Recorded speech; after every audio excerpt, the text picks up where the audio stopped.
ഇന്ന് രാവിലെ കഴിക്കാൻ ഇഡ്ഡലിയാണ് കേട്ടോ ഉണ്ടാക്കിയത്. അപ്പോൾ ഇഡ്ഡലിയുടെ കൂടെ കഴിക്കാനായിട്ട് ചമ്മന്തി ഉണ്ടാക്കാൻ തീരുമാനിച്ചു. അപ്പോൾ കുറച്ച് തേങ്ങ ചിരണ്ടി, എന്നിട്ട് അതിനകത്തേക്ക് 2-3 അല്ലി ചുവന്നുള്ളി, ഒരു കഷ്ണം ഇഞ്ചി, കുറച്ച് കറിവേപ്പില, ഉപ്പ് എന്നിവ ചേർത്തിട്ട് അരയ്ക്കണം. ചമ്മന്തി ഉണ്ടായിക്കഴിഞ്ഞാൽ അതിനകത്ത് കിടക്കുന്ന കറിവേപ്പിലയൊക്കെ എടുത്ത് പള്ളയെ കളയുള്ളൂ. അപ്പോൾ ചമ്മന്തിയുടെ ടേസ്റ്റും ഗുണമൊക്കെ കിട്ടാൻ വേണ്ടി ചമ്മന്തി അരയ്ക്കുമ്പോൾ അതിനകത്ത് കുറച്ച് കറിവേപ്പിലകളും കൂടിയിട്ട് അരയ്ക്കുകയാണ്. അപ്പോൾ ചമ്മന്തിക്ക് നല്ല പച്ച കളറുണ്ടാവും. ഈ ചുമന്ന കളർ ചമ്മന്തി ഇഷ്ടമെങ്കിൽ കാന്താരി മുളകിന് പകരം വറ്റൽമുളക് ചേർത്താൽ മതിയാവും.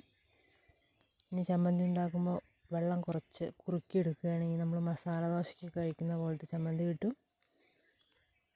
ചമ്മന്തി തയ്യാറാക്കാൻ വേണ്ടി ഉണ്ടാക്കി വെച്ചിരിക്കുന്ന സാധനങ്ങളൊക്കെ ചേർത്ത് നന്നായിട്ട് അരച്ചു.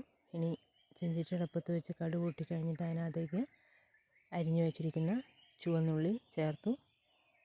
കറിവേപ്പില, വറ്റൽമുളക് എന്നിവ ചേർത്ത് തേങ്ങ അരച്ച് വെച്ചത് അതിനകത്തേക്ക് ചേർത്ത് ആവശ്യത്തിന് വെള്ളവും ഉപ്പൊക്കെ ചേർത്ത് പയ്യെ ഒന്ന് ചൂടായാൽ മതി. തിളച്ച് കഴിഞ്ഞാൽ കൊള്ളില്ല. പിന്നെ ഇപ്പോൾ ഇഡ്ഡലിയുടെ കൂടെ കഴിക്കാനായിട്ട് നല്ല സൂപ്പർ ഒരു ചമ്മന്തി റെഡിയായി കഴിഞ്ഞു. വളരെ എളുപ്പത്തിൽ തന്നെ തയ്യാറാക്കിയെടുക്കാൻ പറ്റുന്ന ഒരു ചമ്മന്തിയാണിത്. നിങ്ങൾ ഇതുപോലെ തീർച്ചയായിട്ടും ഉണ്ടാക്കി നോക്കണം.